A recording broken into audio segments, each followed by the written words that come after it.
honorable Mayabé Mbaye itam bokk ci magi Pastef également doon député à l'Assemblée nationale ñu daal di ko jël ci convocation yi ndaw Pastef yu mel nii nga ñëw. waaw xam nga j'avais dit c'est assez rare. c'est assez rare. mais c'est parce que dama bëgg ñëw pour que justice bi tëddee ñaaxaanaay lu xew dañu jàpp nit pourquoi parce que dafa am lu ñu wax kilifaam mu répliquer mbir boo ko bëggee régler da nga koy régler à la source su fekkee bëggatuñu nit ñi répliquer dañuy jàpp ka wax man ñëw ma fi pour promouvoir ay wax ju ñaaw wala wax ju rafetul mais dama ñëw parce que sama dooma fi ne sama militant fi nekk sama xarit sama lépp fi nekk il faut Sénégal ñu xam benn mbir que Ousmane Sonko c'est un responsable politique plus c'est pas un responsable politique ordinaire bu demee ba ay militant am di ko woowee ñi seen sëriñ la dafa am ngëm-ngëm nit nag bu nekk sama sëriñ la am ngëm-ngëm ku ko saaga xolam yëngu tey am na kilifa yoo xam ci dëkk bi boo leen saaga woon tey duñu xaar kenn wax dañu réagir donc waxuma kenn mu réagir te Lamine Darou maa ngi koy ñaan bu ñëwatee mu calme bañati réagir mais nag ñu fexe ba loolu bañ a am ñi wax ji ko tax réagir ñu ngi fi les vidéos sont là ils n'ont qu'à mener une enquête et les prendre au même titre que Darou woo leen fii enquête ak ñoom man dama ñëw fii rek pour équité de la justice. Ensuite par votre antenne ma lancé un appel au président de la République il faut qu'il protège son premier ministre voire même les ministres.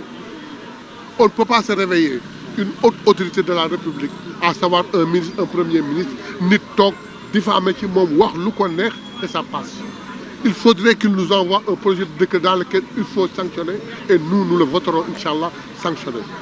Donc ñëw pour seet sama doom defal ko encourager ko wax pour naan non gisuma ko parce que mi ngi nekk ci audition bi gisuma ko mais au moins gis nit ñi ñu xam ni yow ñëw nga fi te moom dina yëg ni ñëw nga fi.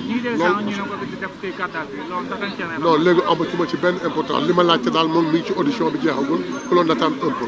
ci par rapport ak protection boobu ngay wax ci premier ministre wala ay ministre am yéen en tant que ay député ñu bëri dañuy wax ne peut-être am ngeen ci rôle bu rëy boo xam te ne war ngeen ko ci mën a jouer pourquoi pas def ay proposition wala ay projet de loi proposition de loi yoo xam ne. non le rôle du député n'est pas de protéger le gouvernement le rôle du député n'est pas de protéger le président Ousmane Sonko du parti le député il vote des lois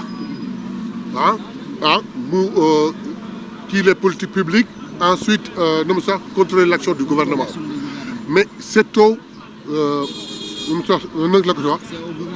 gouvernement en particulier le président de la République qui doit protéger ses subalternes à savoir son premier ministre et ses ministres moom mu def un projet de loi qui les protège et nous ñu xool ni lii lu jaadu la ñu voté ko mais ñun mënuñ jël initiative naan dañuy voté dañuy protéger exécutif non la séparation du pouvoir ne nous le permet même pas mais loolu la lu rafetlu lool moom mu bëgg def lii ce n'est que pour atténuer pour que les gens apprennent à parler correctement et à respecter les gens il faudrait que Ousmane Sonko au sujet si dëkk bi ñu respecté ko ñu jox ko parce que nag lii fi am tey yàlla ak mooma sinon dëkk bi dem na kasera mais bàyyi ñu koy saagaak di ko direct di ko warmal alhamdulilah moom du ko dégg du ko gis du ko dégg mais képp ku ko gis dégg ko ci patriote yi da ngay am lu la naqat da ngay am lu la metti léegi nag nañu jóg di ko faj wàññi wax ji balay ñoom ñu fajal seen bopp il faut ñu def médecin avant la mort mais nekk médecin après la mort ñu taxaw tey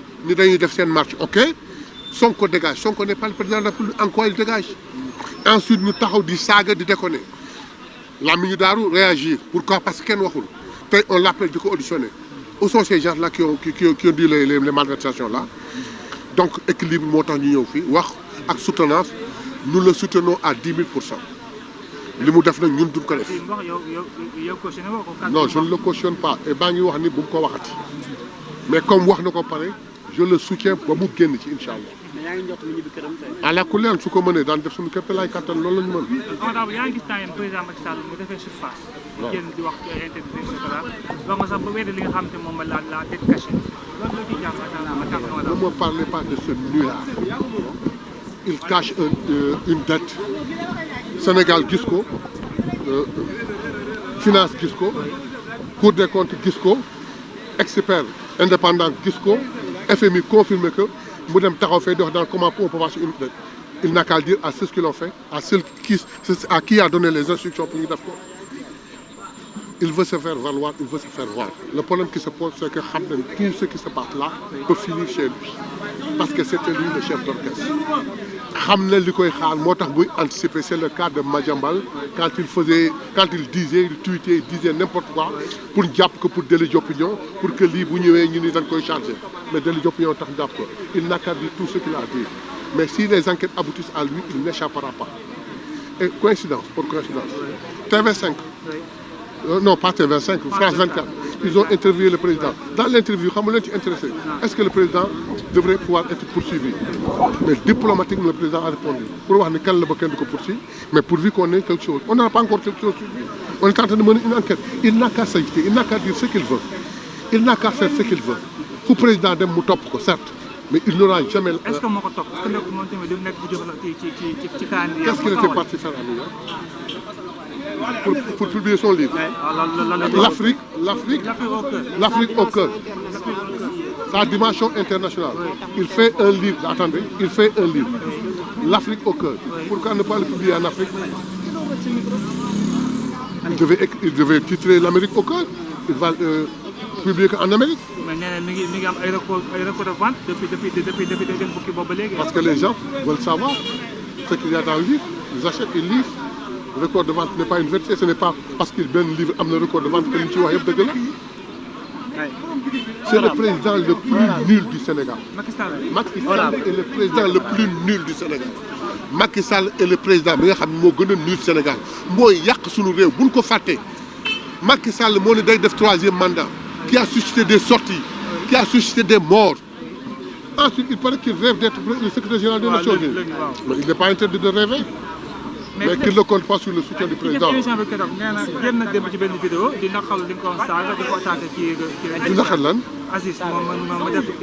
émission bi keroog. Waaw. Génn ci réseau social bi di naqarlu di ko ay sénégalais donc saaga di ko commenter lu naqari parce que li mu indi président Macky Sall. nee na sénégalais xamuñu nit kuy Macky Sall xamuñu kuy Macky Sall. waaw moom moo ko xam. waaw nañu wax kuy Macky Sall. moom daf ko xam nous l'avons vécu. C'est-à-dire que moom dafa xam Macky Sall nous avons vécu Macky Sall. Macky Sall est négatif à tout point de vue. Ça, c'est moi qui le dis en tant que militant de Pastef. Il est négatif à tout point de vue. C'est le président le plus nul. C'est une erreur de l'histoire du Sénégal.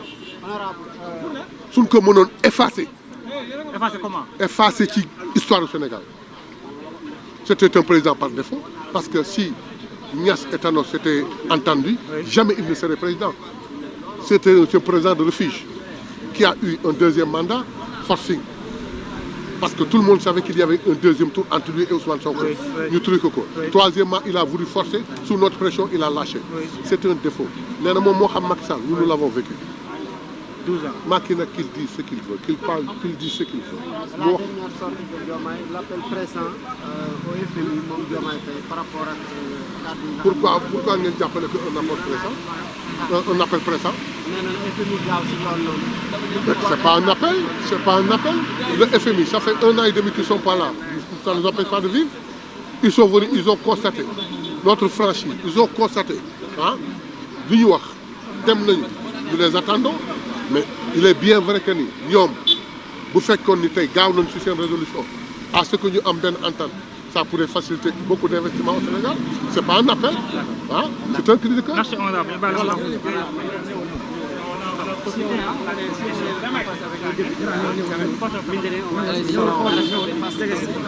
salaamaaleykum wa rahmatulah. waaw Sénégal ñoo ngi nuyu ñëpp di naqarlu lii fi xew parce que ah di naqarlu lii fi xew parce que suñu collègue Lamine Darou moom la ñu convoqué fii te liñ ko convoqué gis nañ ni Sénégal yëpp injustice ñu weesu lu mel nii ay nit saaga nit riposté ñu convoqué ko téye ko fii depuis ci suba ñun ñoo ngi fi ba léegi bon lii nag dañuy ñaan yàlla dañuy ñaan état bi mu jël ci ay mesures parce que état du Sénégal comme li ko paa bi waxee léegi ñoom mënuñu taxaw ne dañuy protéger gouvernement mais gouvernement bi na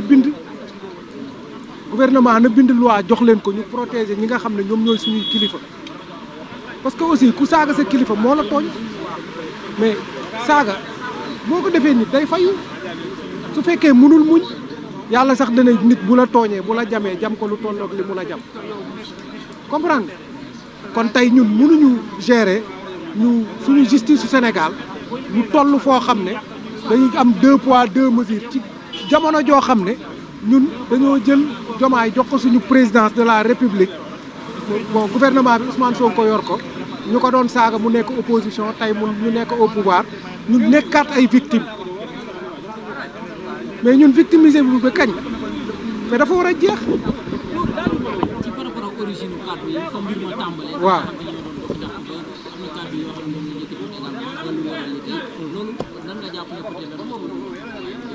waaw li ciy saafara mooy dafa teel sax nag Sénégal ñuy bàyyi gars yi ñuy manifester wax dëgg yàlla parce que nag reddition des comptes nga ne ku ñu woo ne kaay leeral nga ne damay manifester bu fekkee ku ñu woo ñu bëgg manifester du sotti te gis naa temps yi li xew mooy Louga ña ngay manifester Ndar fu ne ci reddition des comptes kaay leen ñu leeral li ngeen fi yoroon mais loolu jar na manifester ci 18 mois la fi état bi defa ko kaa leen ñu manifester ñu ne kaa leen ñu nu mu tuddati kaa leen leeral ñu ne dañuy manifester lan la ñuy manifester bay toog te manifestation yoo xam ne saaga Ousmane Sonko manifestation bi yëpp amul lenn looy wax lu dul saaga Ousmane Sonko amul leneen amul beneen baat boo fay dégg moom ngay dégg Louga di ko dégg Ndar di ko dégg Dakar saaga Ousmane Sonko mais loolu ba kañ mais njabootu Ousmane Sonko ñoom nu ñuy def te ñun ay njabootam lañ. ñun ay njabootu Ousmane Sonko lañ waxuma ay njabootu këram de ay njabootam lañu ñun ñu nekk parti Pastef ku saaga suñu kilifa mais buñ la saagawul it dañ ko mënul mais dañ la bëgg a saaga